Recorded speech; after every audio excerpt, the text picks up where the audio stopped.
Well, HB 655, this idea of changing the way we vote in St. Mary's County. You know, we've been doing it since 1851, and it doesn't seem to be broke that I can see, but of course, I guess I'm sitting here, and people who aren't sitting here probably say it is broke because they're not sitting here. But it all gets to be a difference of opinion. But we need to drill down into what the real issue is, and it seems to be voter disenfranchisement. And if that is, in fact, the case, I don't believe it is. I think what's happened in this last presidential election opened up some new tools in the toolbox for people who want to vote, i.e. early voting's been there a long time. Mail-in voting, that's something new. But I think the playing field is going to be pretty level. I always thought it was level. And I think it's going to be even leveler, if that's even a term, now than it was before. So I don't believe this bill's necessary. I also believe that what Delegate Crosby is doing is derogatory to people sitting here and not even giving us the opportunity to discuss it with us. It's a tough thing for us to swallow.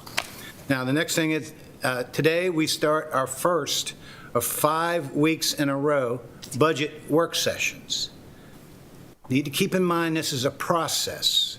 This is where we find out what everybody thinks they need to run their departments, Board of Education, the Sheriff's Department, Health Department. Lord knows they're all critical. And we've seen so much stress and strain with COVID-19 on all these different agencies and all these different directors and facilities, so we have to keep an open mind.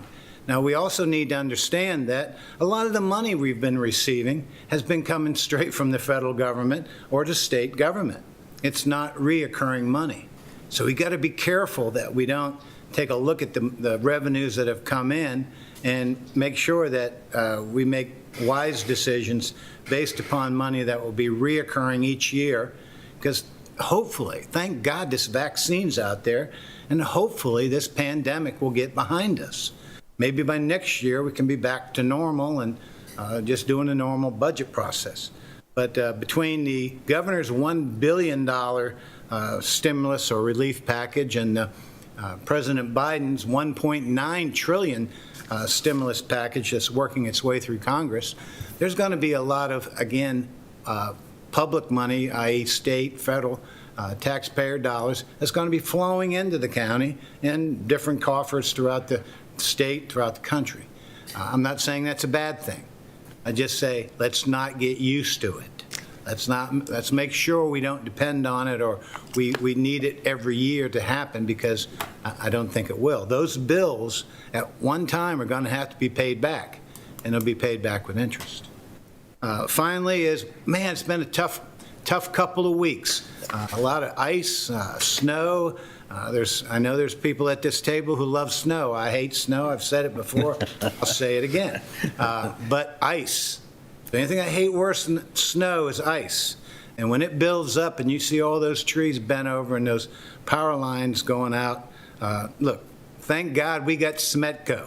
And we got the county employees, and we've got state employees, SHA, everybody out there, because as bad as it's been, the good news has been it's usually come on a weekend or towards the end of the week. And secondly, it's warmed up afterwards, and we've been able to recover. But I want to finish with think spring. I think it's 4 weeks. Think spring.